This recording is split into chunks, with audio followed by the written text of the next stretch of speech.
वचन से जानते नहीं है, फिर अपनी बुद्धिमानी से, सांसारिक बुद्धिमानी से हम बात कहेंगे, हम उसको वो सलाह देंगे जो वचन में नहीं है, लेकिन हमारी बुद्धि के अनुसार सलाह देंगे। शैतान यही तो चाहता है कि आप अपनी बुद्धि से सेवा करो, वचन से सेवा मत करो। हम सालों को मत गिनिए, आप साल नहीं, हमारे पास दिन रह गए, दिन।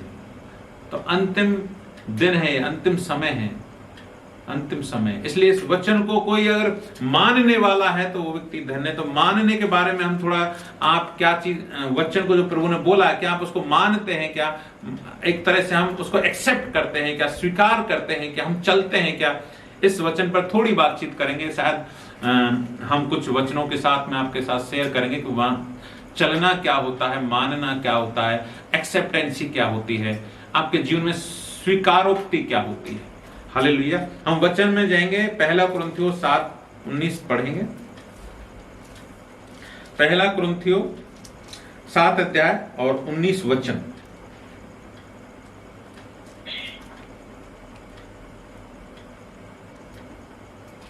न कतना कुछ है और न कतना रहित, परंतु परमेश्वर की आज्ञाओं को मानना ही सब कुछ है। ना तो खतना कुछ है और ना खतना रहित कुछ है, लेकिन परमेश्वर की आज्ञाओं को मानना ही सब कुछ है। देखिए भाई और बहनों, हम यहूदी भी नहीं हैं, हम लोग यहूदी नहीं है कि खतना कराने वाले लोगों। और जब यीशु मसीह आया तो यहूदी लोग विरोध कर रहे थे, अरे तुम तो खतना नहीं कराते हो, तुम कैसे परमेश्वर, तुम्हारे लिए परमेश्वर नहीं है, यीशु मसीह तुम्हारा नहीं है, पहले तुम खतना कराओ। पतरस भी इसमें शामिल था पहले, लेकिन बाद में जब पौलुस सर ये सब शिक्षाया, अरे क्यों अन्य जातियों को परेशान कर रहे हो, क्यों अन्य जातियों को परेशान करते हो तुम? खतना, ना तो खतना कुछ है ना खतना रहित कुछ है, सिर्फ परमेश्वर की आज्ञाओं को मानना ही सब कुछ है, मानना ही सब कुछ है। और देखिए, अगर मैं आपको सरल शब्दों में कहूं तो ना तो क्रिश्चियन कुछ है, ना हिंदू कुछ है, ना मुसलमान कुछ है, ना जैन कुछ है, ना ईसाई कुछ है, सिर्फ इस परमेश्वर की वचन को, इस बाइबल को मानना ही सब कुछ है। जो मानता है वही परमेश्वर का है। ये इससे धर्म से कोई इसका रिलेशन नहीं है। ये बाइबल धर्म की पुस्तक नहीं है भाइयों बहनों, मैं आपको कहना चाहता हूं, ये जीवन की पुस्तक है। ये धर्म की पुस्तक जो कहता है वो परमेश्वर के विरुद्ध में बात करता है। ये धर्म की पुस्तक नहीं है, ये परमेश्वर हमारा जीवन देने वाला परमेश्वर, वो जीवन मार्ग है, वही यीशु मसीह मार्ग है, सत्य है, जीवन है, और ये उसी की पुस्तक है। ये कोई धार्मिक पुस्तक नहीं है। तो इसको मानने वाला कौन है? आज्ञाओं को, परमेश्वर की आज्ञाओं को मानना ही सब कुछ है। अब देखिए, परमेश्वर की आज्ञा, जैसे जैसे आप वचन पढ़ोगे, बाइबल पढ़ोगे, आपको आज्ञाओं का पता चलेगा। और अभी अंतिम समय है भाइयों बहनों, समझ लीजिए, हमारे ये संसार का अंतिम समय। हम कभी भी, अब मैं तो इतना यहां तक विश्वास करता हूं कि अगर अभी हम मीटिंग ले रहे हैं, कभी भी वो रैप्चर हो सकता है, कभी भी कुछ हो सकता है। हम वो इस समय में आप पहुंचे हैं, इस लेवल पर पहुंच गए हम कि हमारे पास साल और दिन नहीं रहे। अभी कभी भी वो हो सकता है, हम परमेश्वर के राज में कभी भी जा सकते हैं। सारी चीजें यहीं की यहीं रह जाएंगी। हम बहुत सारी बातों के लिए चिंता मत करिए। देखिए, अच्छा है हमारे जीवन में, हम जब तक इस धरती पर हमें चिंता होती है कि नौकरी नहीं है, कल के लिए खाना नहीं है, क्या करेंगे, बच्चों को पहनने के लिए कपड़े नहीं है, माँ बाप को चिंता होती है, बच्चे नहीं हो रहे हैं, चिंता होती है, बहुत सारी बातें हैं। लेकिन क्या आप ये सोचते हैं कि हमारा प्रभु यीशु मसीह आने वाला है और वो दिन बहुत थोड़े हैं, निकट है, हमारे पास समय नहीं है। हम कल की प्लानिंग करते हैं कि मुझे नौकरी करनी है, मैं 1 साल पढ़ाई कर लूं, शादी करके 1 साल बाद बच्चा होगा, खेती करनी है, 6 महीने लग जाएंगे फसल आने में। इतना समय नहीं है भाई और बहनों। आप कुछ भी करिए, लेकिन एक आग जो है प्रभु के लिए जला के रखिए, क्योंकि पता नहीं वो कब समय कितना निकट है, इतना निकट है, इतना शीघ्र है कि आप सोच भी नहीं सकते। हमारी कल्पना से बाहर नजदीक समय आ गया, कल्पना से बाहर। मेरे पास शब्द नहीं है कि इतना निकट वो समय है। मेरे पास संसार के शब्द नहीं है कि मैं आपको एक्सप्लेन कर सकूं कि परमेश्वर कितनी जल्दी इस दुनिया में वापस हमको द्वितीय आगमन होने वाला, दूसरा आगमन होने वाला, हमको बादलों पर लेने के लिए आने वाला है। जो मसीह लोगों से उसने वायदा किया था, जो परमेश्वर की संतान हैं, जो उस पर विश्वास करते हैं, जिनके लिए उसने आशा देखी कि मैं अपने बेटे बेटियों को लेकर जाऊंगा, जो मुझ पर विश्वास करेगा वो नाश ना होगा परंतु अनंत जीवन पाएगा। जो विश्वास करता है और जो परमेश्वर की आज्ञा को मानता है, उनके लिए प्रभु ने वायदा किया है। और वचन कहता है, मैं झूठा नहीं हूं मेरे बच्चों, मैं झूठा नहीं हूं, मैं सच सच कहता हूं, सच सच कहता हूं। आकाश और पृथ्वी टल जाएंगे लेकिन मेरा कहा हुआ वचन नहीं टलेगा। ये आकाश कागज की तरह लपेट दिया जाएगा, नहीं रहेगा। जिसको तुम आकाश बोलते हो कागज की तरह लपेट दिया जाएगा। सूरज, चांद, सूरज का रंग जाकर काला पड़ जाएगा, चंद्रमा लाल हो जाएगा। बहुत सारी बातें लिखी गई हैं लेकिन हम पढ़कर स्लिप कर देते हैं, चली जाती है, हमको मालूम नहीं चलता कि हमने क्या पढ़ा है। मैं आपसे कहना चाहता हूं प्रभु यीशु मसीह के नाम में, ये आप समझ लीजिए, पवित्र आत्मा की आग आपके अंदर जला के रखिए। अगर आप 5 उन कुंवारियों की तरह जो मूर्ख थी, जिन्होंने अपना तेल नहीं लिया था, अगर आप बिना तेल के, बिना पवित्र आत्मा के मसीह जीवन जी रहे हैं तो यकीन मानिए, जैसे दूल्हा आया और वो तेल लेने गई एंड टाइम पे रात को, लेकिन दूल्हा आया और दरवाजा बंद कर दिया। ये हमारे साथ भी हो सकता है। आप तेल लेकर रखिए, अपनी कुप्पियों में तेल भर कर रहिए। आप सिर्फ बिना तेल के मसीह जीवन मत जिए। ये उपवास करना हमारे लिए कुप्पियों में एक्स्ट्रा तेल लेना है। प्रार्थना में जाना, घुटने टेकना, रोना, परमेश्वर के लिए गीत गाना, लिखना, प्यास से भरना, उमड़ना, आंसू बहाना, ये आपको एक्स्ट्रा तेल है। आप ऐसा तेल भर कर रखिए हमेशा, एक दिन नहीं, एक साल नहीं, जब तक प्रभु ना आए हमें तेल लेके रखना उन बुद्धिमान कुमारियों की तरह। इसलिए ना तो खतना कुछ है और ना खतना रहित कुछ है। कोई नहीं जाएगा, सिर्फ वो जाएंगे जो इस परमेश्वर के वचन को, आज्ञा को मानते हैं। कोई क्रिश्चियन लोग या कोई दूसरे दो धर्मी लोग नहीं जाएंगे।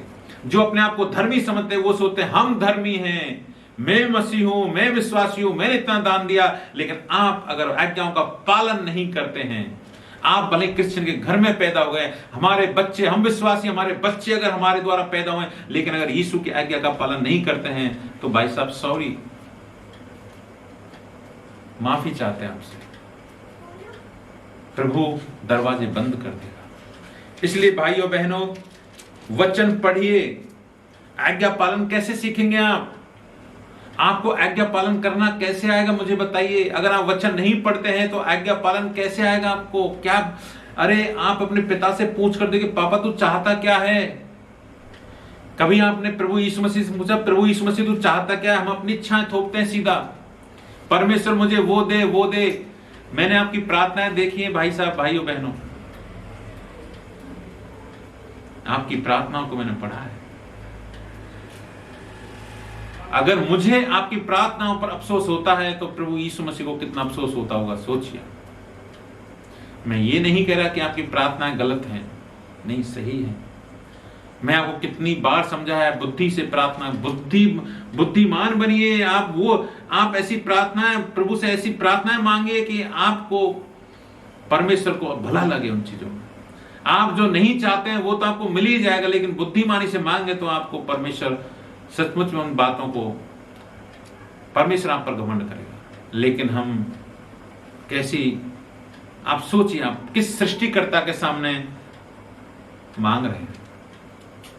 अगर परमेश्वर की योजना हुई तो चिट्ठी आपके सामने निकलेंगी। मैं फिर उसमें नहीं छुपाऊंगा कि उन्होंने चिट्ठी में क्या लिखा है, आप जान जाएंगे। वचन पढ़िए।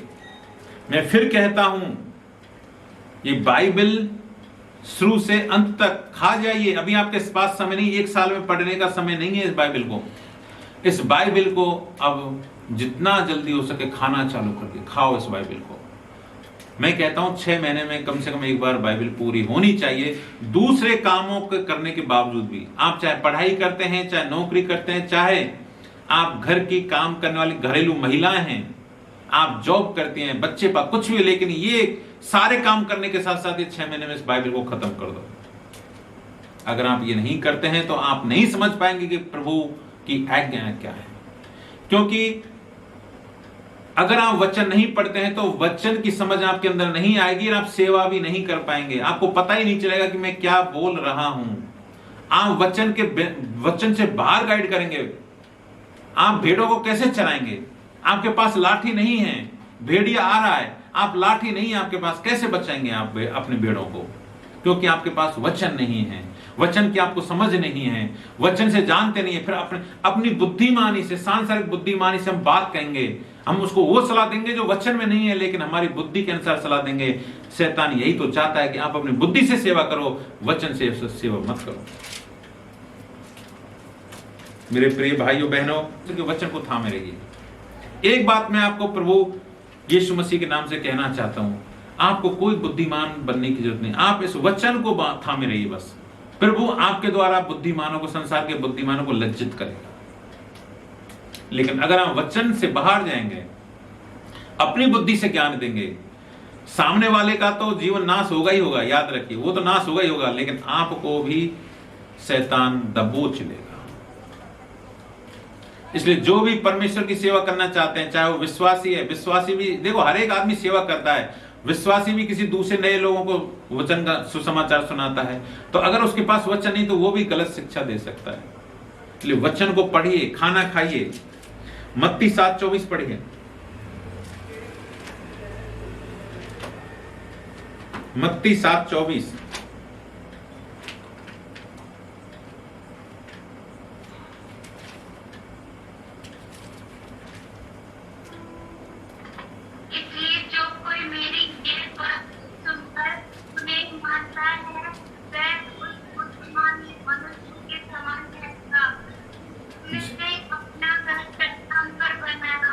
आमीन, आमीन। इसलिए जो कोई मेरी ये बातें सुनकर उन्हें मानता है, देखिए बुद्धिमान कौन है? वचन क्या कहता है? जो मेरी बात सुनकर मानता है। अब बुद्धिमान कैसे बनोगे आप? अभी आपने क्या सुना परमेश्वर के वचन से? इस वचन को पढ़ो, 6 महीने में खत्म करो, बाइबल को खा जाओ। अगर आप इस बातों को सुनकर मानते हैं, सुन तो लिया आपने, सुन तो लिया, लेकिन क्या आप मानते हैं? इस 6 महीने में इस बाइबल को कौन खत्म करेगा? जो मानता है वही बुद्धिमान है, वही बुद्धिमान है। इसलिए बुद्धिमान की डेफिनेशन आपकी नजर में, संसार की नजर में अलग हो सकती है। जिसको मैथ का कैलकुलम, फिजिक्स, केमिस्ट्री, बायोलॉजी और वो ज्यादा पढ़ता हो, वो हो सकता है लोगों की दृष्टि में बुद्धिमान हो। संसार के लोगों से अच्छी बातचीत करे, किराने का सामान अच्छी तरह खरीद कर लाए, वो ज्यादा बुद्धिमान हो सकता है। आपके बच्चे अकेले मार्केटिंग अच्छी तरह कर लेते होंगे, शेयर मार्केट का काम अच्छी तरह जानते होंगे, आपकी नजर में बुद्धिमान हो सकते, लेकिन परमेश्वर की नजर में वो बुद्धिमान नहीं है। याद रखिए, परमेश्वर की नजर में तो वो बुद्धिमान है जो सुनकर मानता है। इसलिए जो कोई मेरी ये बात सुनकर उन्हें मानता है, वह उस बुद्धिमान मनुष्य के समान है जिसने अपना घर चट्टान पर बनाया है। क्या आप अपना घर चट्टान पर बनाना चाहते हैं, या आप बालू भूमि पर, बालू मिट्टी पर अपना घर बनाना चाहते हैं? ये आज आप तय कर लीजिए। आज आपको तय करना होगा कि मुझे अपना घर चट्टान पर बनाना है या बालू की मिट्टी पर बनाना है। बालू की मिट्टी पर बना हुआ घर नरक को जाता है और चट्टान पर बनाया घर स्वर्ग को जाता है। चट्टान पर बनाया घर यीशु मसीह को इंडिकेट करता है और बालू पर बनाया घर शैतान को इंडिकेट करता है। आप किस नींव पर घर बनाना चाहते हैं? आज सुन लीजिए, अगर आप परमेश्वर की चट्टान पर घर बनाना चाहते हैं तो आपको जो सुना है उसको मानना पड़ेगा। आपको मानिए उस बात को। अगर आज प्रभु हमारे द्वारा बात कर रहा है तो ये परमेश्वर के ओर से, ईश्वर की ओर से बातें हैं, ये किसी मनुष्य और व्यक्ति की ओर से नहीं है। अगर हम वचन से बात कर रहे हैं तो, और जब वचन से बात करें तो ये आपको मानना चालू कर दीजिए। आप मिनिस्ट्रियों को फेल मत करिए, आप मिनिस्ट्रियों को बर्बाद मत करिए, परमेश्वर की सेवा को बर्बाद मत करो। आप अगर आप वचन नहीं है तो आप चुप रहना ज्यादा अच्छा, आप बोलना कम कर दें। आपको अगर बोलना नहीं आता है, वचन आपके पास नहीं है, तो चुप रहना, मुंह पर टेप लगा लीजिए, वो ज्यादा आशीष लाएगा। लेकिन हम वचन से बाहर अगर कुछ बोलते हैं तो आपके जीवन को भी नाश करता है और सामने वाले के जीवन को भी नाश करता है। इसलिए जब भी हम सेवा करें, मिनिस्ट्री में सोच समझ कर बोले, हर एक शब्द सोच समझ कर बोलना चाहिए, क्योंकि आपके बोलने से आशीष आती है और आपके बोलने से श्राप आता है। आपके जितने भी जीवन में आपके श्राप पड़े हैं ना, ये आपकी वजह से हैं। हमने कल श्राप आपको तोड़ने में मदद करी थी और कई बहन भाइयों ने अपनी गवाही दी थी, टेस्ट मनी दी थी, अनीता बहन ने दी थी, विमला बहन ने दी थी तुरंत। इसका मतलब क्या है?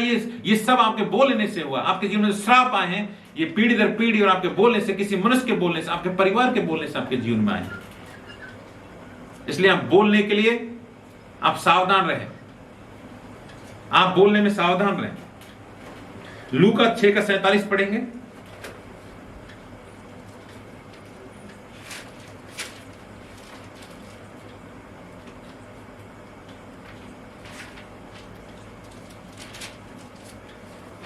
लूका 6:47।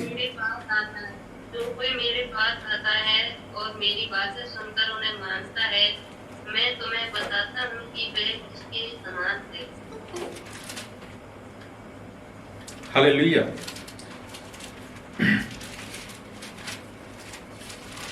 क्या लिखा लूका 6:47 में? लिखा है, जो कोई मेरे पास आता है और मेरी बातें सुनकर उन्हें मानता है, मैं तुम्हें बताता हूं किसके समान है। देखिए, यीशु मसीह इससे ज्यादा और अच्छी तरह कैसे आपसे बात कर सकता है। जो कोई मेरे पास आता है और वो मेरी बात सुनकर उन्हें मानता है, मैं तुम्हें बताता हूं किसके समान है। वह उस मनुष्य के समान है जिसने घर बनाते समय भूमि गहरी खोदकर चट्टान पर नींव डाली।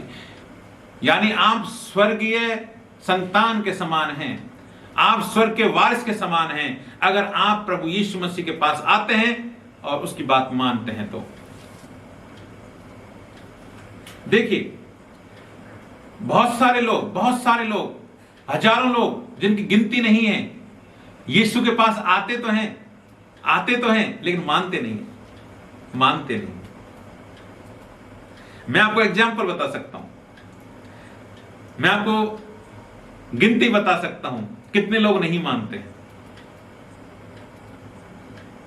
ये बाइबल जो हमारे सामने प्रभु यीशु मसीह ने रखा ना, इसको रखा है, ये सब कुछ क्लियर है इसमें।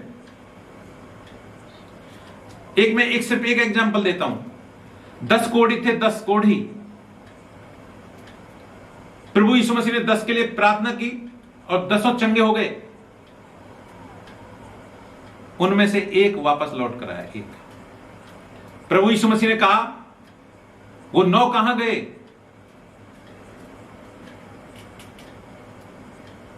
समझ गए मेरी बात का कहने का मतलब? 10 में से एक आता है वापस।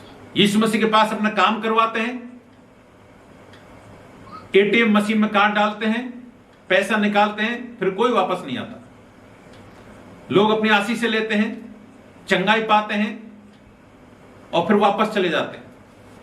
आप अपने आसपास देख सकते हो उन चीजों को। तो इसलिए लोग आते तो हैं लेकिन मानते नहीं है यीशु की बात। इसलिए मैं आपसे कहना चाहता हूं, मानना चालू कर दें। आप जो बच्चे हुए हैं, अगर आप बच्चे हो में, अगर आप 1 में हैं, आप 10% में हैं, तो आपसे मैं रिक्वेस्ट करता हूं, यीशु की बात मानना चालू कर दो, क्योंकि वो अंतिम समय अब निकट आ गया है। अब हमारे पास समय नहीं है। अगर 10% में भी चले गए तो फिर मौका नहीं मिलेगा, फिर हमारे लिए जीवन की बात नहीं रहेगी।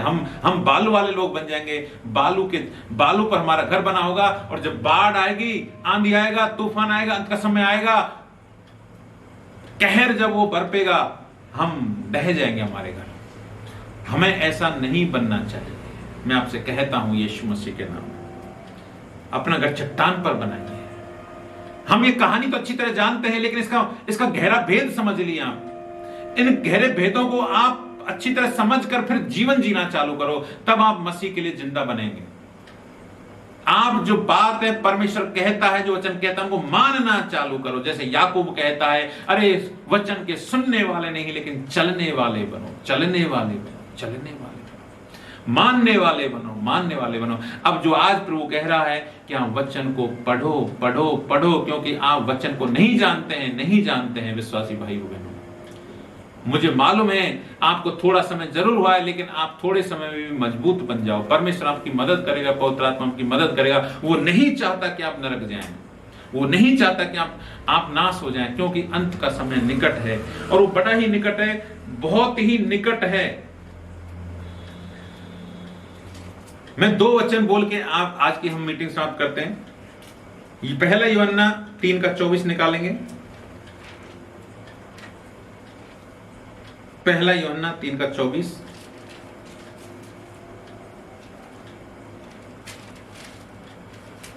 जो उसकी आज्ञाओं को मान से अर्थात उस आत्मा से जो उसने हमें दिया है, हम जानते हैं कि वह हमें बना रहता है। आमीन, हालेलुया। क्षमा जो उसकी आज्ञाओं को मानता है वह उसमें और वह उनमें बना रहता है। अरे यीशु मसीह हम में बना रहे और हम यीशु में बने रहें, इससे बढ़कर और क्या आप चाहते हैं? आपके अंदर यीशु बना रहे और यीशु में आप बने रहें, इसके अलावा और आप मसीह भाई बने, इससे ज्यादा आपको क्या चाहिए? लेकिन आप में यीशु बना रहे, यीशु में आप बने रहे, इसके लिए कंडीशन यह है कि जो आज्ञाओं को मानता है, जो आज्ञाओं को मानता है वही उसी के जीवन में ऐसा हो सकता है। और इसी से अर्थात हम उस आत्मा से जो उसने हमें दिया है, पवित्र आत्मा, हम जानते हैं कि वह हम में बना रहता है। प्रभु चाहता है कि आप उसमें बने रहें, उसकी आज्ञा मानिए। कैसे बने रहेगा यीशु आपके अंदर? आज्ञा मानिए, आज्ञा मानना। तो देखिए, कोई भी, मैं आपको फिर से बोलता हूं, बाइबल का एक बिंदु और कोमा व्यर्थ नहीं है। अगर आप एक एक शब्द पर मनन करेंगे तो आपका जीवन कम पड़ जाएगा। मेरे भाइयों बहनों, आपका जीवन कम पड़ जाएगा। ये इतना गहरा अथाह है। मैं समुद्र की गहराई नहीं बोल रहा, ये पूरा आकाश और पृथ्वी, इनकी दूरी भी कुछ नहीं है। समुद्र की गहराई को छोड़िए, अंतरिक्ष पूरा, वो भी उसकी गहराई भी कुछ नहीं है। पूरे ब्रह्मांड की गहराई नहीं जितना एक परमेश्वर के एक वचन की गहराई है, क्योंकि ये सब तो परमेश्वर ने बनाया है। तो हर एक शब्द के पीछे परमेश्वर की जो गहरा, जो प्यार आपके लिए छुपा है और जो जीवन आपके लिए छुपा है, उस जीवन को खोजना है, उस प्यार को खोजना है आपको। हम कहानी और कथाओं पर मन ना लगाएं। देखिए, यीशु मसीह ने कहानी कथा इसलिए बोले थे, दृष्टांत बोले थे कि जो प्रभु से प्रेम नहीं करते हैं और जो परमेश्वर के पास आते तो एटीएम कार्ड के पैसे निकालने की तरह लेकिन वापस, उन लोगों के लिए ये दृष्टांत बोले हैं। वो सुने तो सही लेकिन समझ नहीं पाए कि मैं क्या कह रहा हूं। और जो प्रभु के लोग हैं वो सुने और समझे भी। तो हम लोग सुनने वाले होने चाहिए और समझने वाले भी होने चाहिए, और उसके बाद हम चलने वाले बनने चाहिए। चलना हमारे लिए बहुत महत्वपूर्ण है, जिसको आजकल की भाषा में आप बोल सकते हो कि प्रैक्टिकल करना। हम साधारण भाषा में बोले तो आपको प्रैक्टिकल करना पड़ता है।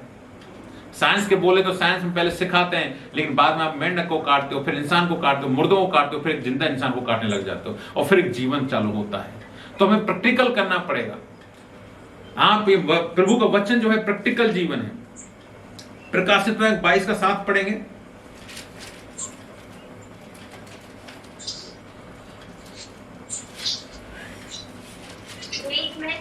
आने वाला हूँ, धन्य है वह इस पुस्तक की भविष्यवाणी की बातें मानता है। आमीन, आमीन, आमीन।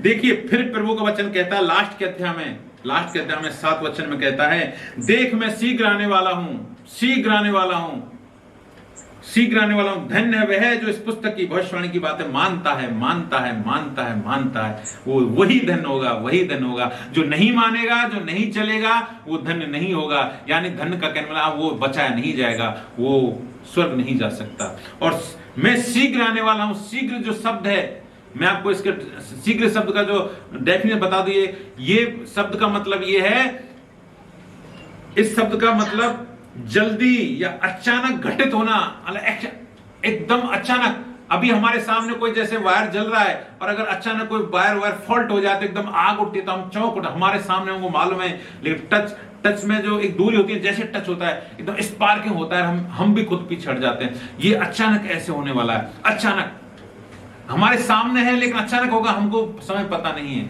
अभी हम बात कर रहे हैं और इसी समय अचानक हो सकता है, अरे बात करते करते हम उठा लिए जाएं और ये इंस्ट्रूमेंट, ये मोबाइल, ये सब, ये भवन, हमारी सब बाइबल, जो कुछ भी कैमरा, जो भी सेटअप लगा हुआ है, हमारे कपड़े, कुछ भी सब यहीं रह जाएगा। अचानक होगा, अचानक होगा। पलक झपकती इसमें तो पूरे लोग उठा लिए जाएंगे, एक भी नहीं रहेगा इस धरती पर। पलक झपकते ही सब गायब हो जाएंगे। संसार के लोग सोचेंगे अरे कहां गए? हमारे खुद के जो हमसे, हमारे जो अपने हैं, वो जो नहीं जाएंगे, वो सोचेंगे कहां गए। और वो हमारी प्रॉपर्टी, हमारा घर, हमारा बैंक बैलेंस, कमरा, मकान, जमीन ले लो, वही लेंगे। अविश्वासियों के लिए कमा रहे हैं हम। ये जो हम धन इकट्ठा कर रहे हैं धरती पर, बैंक बैलेंस बना रहे हैं, ये किसके लिए छोड़कर जाओगे? आपके बैंक में 50 लाख रुपए हैं, 10 लाख रुपए, आपके पास बुलेट मोटरसाइकिल है, फॉर्च्यूनर कार है, करोड़ों का बंगला है, किसके लिए इकट्ठा कर रहे हैं आप पता है? आप पापियों के लिए, अधर्मियों के लिए, अन्य जाति जो परमेश्वर को नहीं मान उनके लिए इकट्ठा कर रहे हैं। अब मैं आपसे अभी बोलूं कि चलो आपका पैसा दे दो, परमेश्वर का भवन बनाएंगे, नहीं छूटेगा आपके हाथ से। लेकिन आप ये भी सच्चाई है कि आप जो आपके पास जो है वो नरक जाने वाले लोगों के लिए रहेगा ये पैसा, जिनका हमारा और उनका कोई साझी नहीं है। हालेलुया। अभी क्या है, नेटवर्क ऐसा मैसेज आया 100% नेटवर्क खत्म हो गया। तो मैं प्रभु से प्रार्थना करता हूं परमेश्वर हमारी मीटिंग खत्म हो जाने दे। Praise the Lord. हम आपसे विनती करते हैं हमारी मीटिंग पूरी हो जाए, और इसलिए मैं जल्दी जल्दी आपके साथ शेयर कर रहा था कुछ बातें। मैं प्रभु का धन्यवाद देता हूं और आज का मैसेज और ये संगति मैं समाप्त करता हूं। और मैं परमेश्वर में आप सब लोगों के लिए दुआ करता हूं, परमेश्वर में आप वचन मानने वाले बन जाओ बहनों भाइयों। मैं आपसे विनती करता हूं, मैं आपका भाई, आपका अगुआ, आपका प्रेमी, मैं आपसे रिक्वेस्ट करता हूं प्रभु यीशु मसीह के नाम में, और मैं बड़ी तड़प के साथ आपसे कहता हूं नाश मत हो, अपना जीवन बचा लो, अपना जीवन बचा लो और प्रभु के आज्ञाओं को मानकर स्वर्ग चले जाओ। हम स्वर्ग जाने वाले बन जाए। प्रभु का धन्यवाद। प्रभु यीशु मसीह पवित्र आत्मा तेरा कोट कोट धन्यवाद। आइए हम एक छोटी प्रार्थना करेंगे।